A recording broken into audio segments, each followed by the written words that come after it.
PIA की मलकियत में जो रोजवेल्ट होटल को बेचने का फैसला था वो वापस ले लिया गया है। असल में ये रोजवेल्ट होटल जो है ना PI का एक बहुत ही प्रेस्टिजियस असासा है। जी। मैं उसमें गया हुआ हूँ।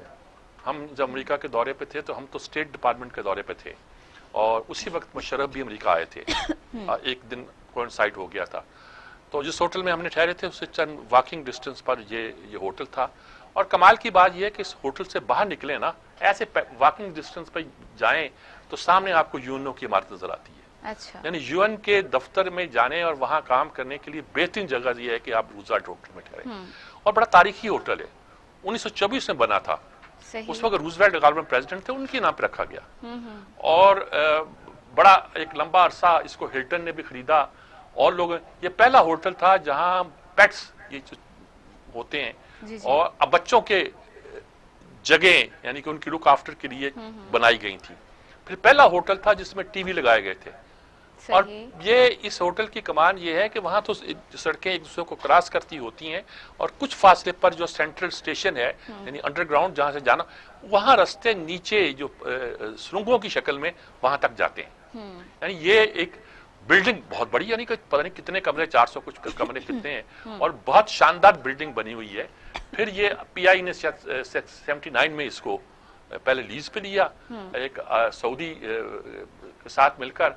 फिर उन्होंने अपने 1% शेयर रखे, बाकी PI को बेच दिए। अच्छा, बुरे वक्तों में भी ये बहुत अच्छा चलता रहा। नुकसान होता होगा, लूट मार तो हमारे यहाँ पड़ी हुई है ना जी। बिल्कुल। यानी कि ये वो असासा कि वो सामने जनरल असेंबली का ऑफिस है, वो असासा के सेंट्रल स्टेशन जो अंडरग्राउंड है वहां के लिए वह सुंग जाती है जी। वो असासा जिसकी शोहरत ये है कि इसके अंदर पहली बार टीवी लगाए गए होटलों के कमरे में, उससे पहले नहीं था। आज एक पूरी कहानी है उसकी। और जब PI के पास आया तो उसने भी रेनोवेशन में कोई कमी नहीं की थी। उसको आप बेचना चाहते हैं औने पौने, आप उसको प्रोफेशनल मैनेजमेंट के तहत चलाते क्यों नहीं है? अच्छा, इस पर जब शोर पड़ता है तो हम चीखने लगते हैं। अब शोर पड़ा, आई में अपने वर्ल्ड बैंक ने कुछ कहा होगा, लेकिन जब आज बात हुई तो काबीना ने कहा कि नहीं भी बेचना मुश्किल है, इसे यूं करते हैं किसी के साथ मिलकर प्राइवेट पब्लिक पार्टनरशिप कह लीजिए या दो पार्टियों की पार्टनरशिप कह के इसको हम चलाते हैं, किसी को मैनेजमेंट दे दें या कुछ कर लें, मैनेजमेंट देंगे किसी को ये, और उनसे इन्वेस्ट कराएंगे, चला के इसे देखते हैं कि कैसे चलता है। तो ये एक हमारा एक प्रेस्टीज पॉइंट भी बन गया हुआ है न्यूयॉर्क में, इतनी बड़ी चीज का होना।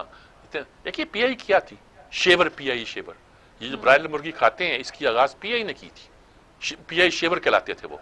और उसके बाद देखिए ये होटल तमाम खेलों को वो एक तरह के स्पॉन्सर करते थे, हॉकी, क्रिकेट, स्क्वाश, सबके को स्पॉन्सर करने वाले थे। सत्यानाश कर दिया आपने हर अदारे का, हर चीज का सत्यानाश करने में तो बादशाह है। अब तो आपने पायलट्स का केस बना के, किसी ने अच्छा फिक्रा कहा है कि आपको तो पायलट ग्राउंड करने थे, आपने PI के ग्राउंड कर दी जी।